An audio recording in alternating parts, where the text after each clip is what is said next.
Hey, Coach, can you hear me? Yeah, Reed, I can hear you. All right. Well, we'll open it straight up to questions. John, AJ becomes just a third true freshman and the first one since your brother Pat to win a national title. Is having seen Pat when he won it, is there any similarities in that matchup? Yeah, there is similarities. It took a loss, I think, for both of them, and Pat lost a few more times, but a humiliating loss for Pat, and I think the same with AJ. So close to winning the match, and he got beat at home. It kind of just triggered an attitude that you're looking for, and I think from that point forward, he really developed some skills that made the difference in him at the Big 12 and the NCAA Championship. And that was on top. That was finishing his single leg, and just his mentality of, changing to that single leg in the match rather than forcing that double all the time. When we talked with Austin Harris last night, he mentioned the fact that his teammates like the celebrations and the flexing and all that. But for you as a coach, how much do you have to be careful with him not spiking a headgear and giving you guys a team penalty, but also allowing him to be the character that he is? It's a fine line, boys. John, it's a fine line. He's got. John, I'm going to ask it a different way because my son. Yes. He's a disciplined guy. He called me as soon as the match was over and he said, "This is what the sport needs. They need more entertainment. This guy is going to send wrestling right over the top." He thinks AJ Ferrari can make wrestling mainstream again. In fact, he said he's the he's kind of the second coming of Johnny. Compared him to Johnny Hendricks.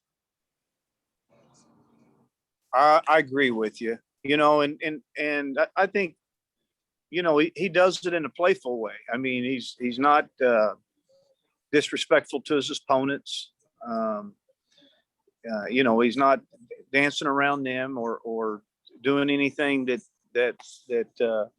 would be a negative.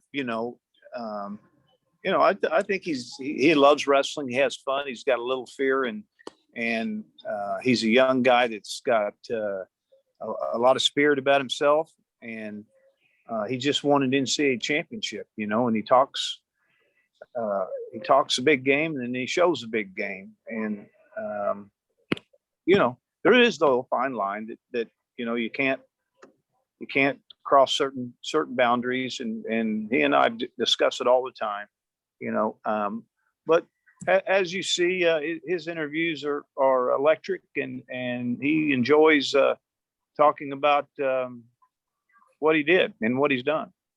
He always talks about his teammates too. Talks about his teammates, his coaches, his family, and look at that guy. He's right there. Yeah, he's an exciting freshman to have an exciting year. We all know, we've been in this sport long enough. I have, that there's going to be some days where it's not so exciting, and it may be whatever it may be, it's not always going to be perfect. And but for now, he's one of our Oklahoma State true freshmen that just won a national championship. It is a time to celebrate. To kind of look at the program context as a whole, this ends a drought of national titles, individual national titles. The last one was Dean Heil in 2017. How significant and important is that for Oklahoma State to start getting those again, at least at the individual level? Well, it's real important. They're hard to get. So for us, it was a tough loss with Dayton. I look back on Dayton's match and just feel like, he's not real seasoned.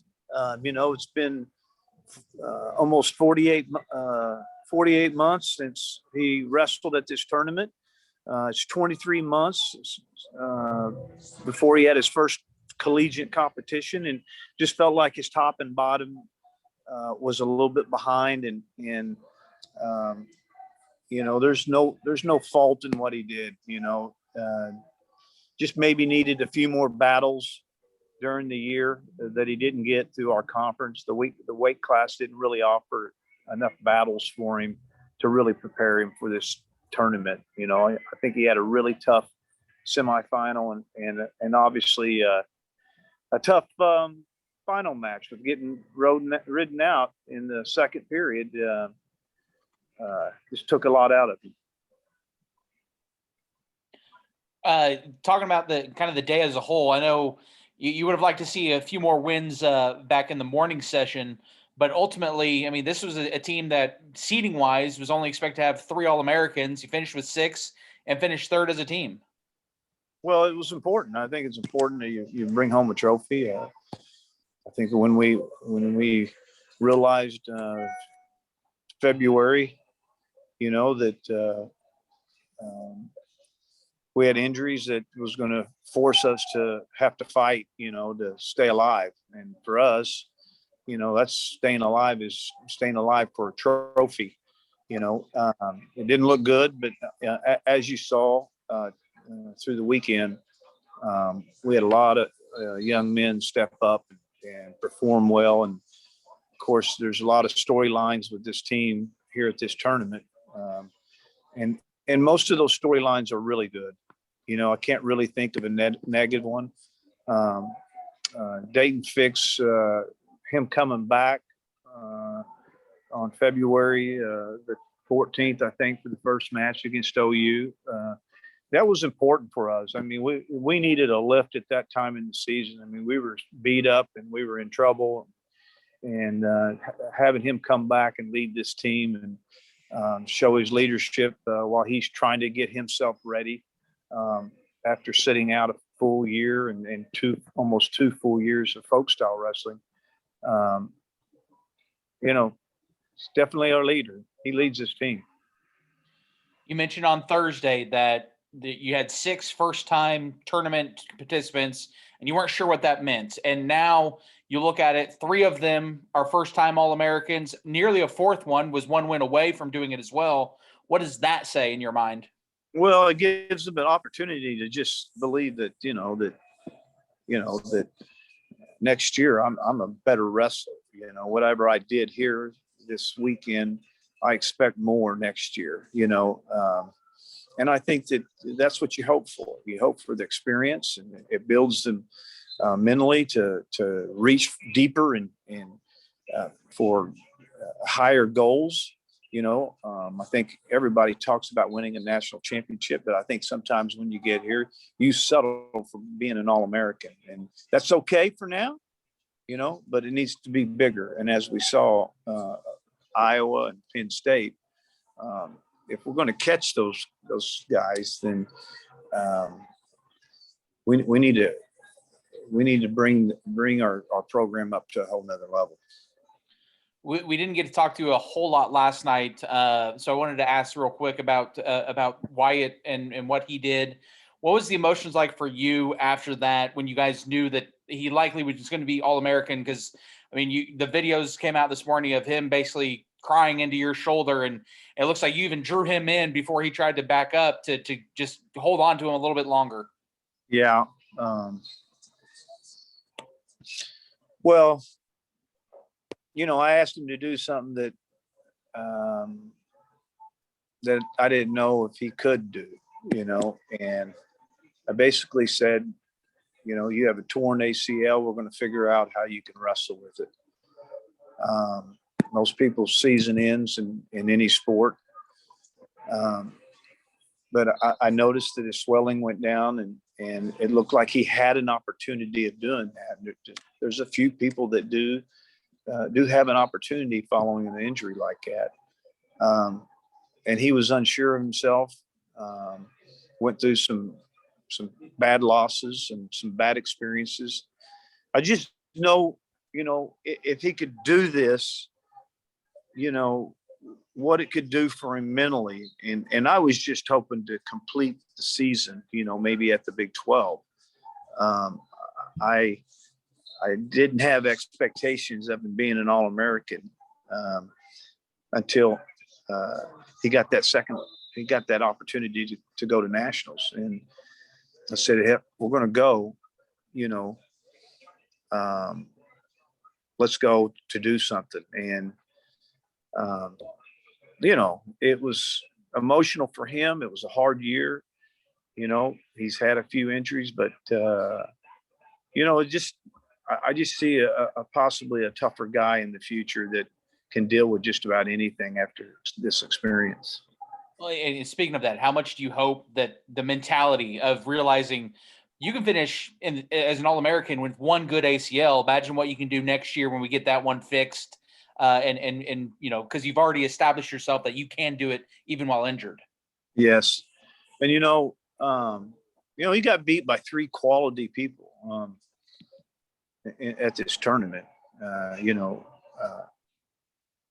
He got beat by, I believe, the guy that finished 3rd and 4th, and then for the 7th and 8th match, got beat by the Iowa kid who's a good athlete that I think Wyatt beat him a year ago or 2 years ago.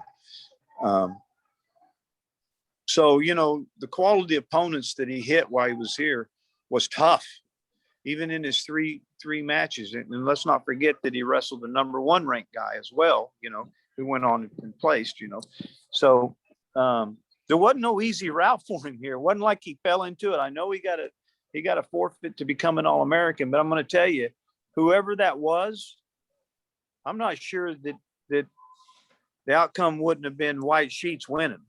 That's where he was at mentally, and that's where he was going. He knew what was on line. He knew that he was the 33rd wrestler. He knew he was in this spot, and he earned it, and that's how you do it here. And he did it in a way that we can use for examples for a long time. Thanks, John. You're welcome. Okay, guys. Thank you. Thanks for joining us, Coach. I appreciate it. Yeah. Appreciate it. Go ahead. No, I'm good. Okay, buddy. Take care. Thanks for joining us. All right, guys, I will send this out.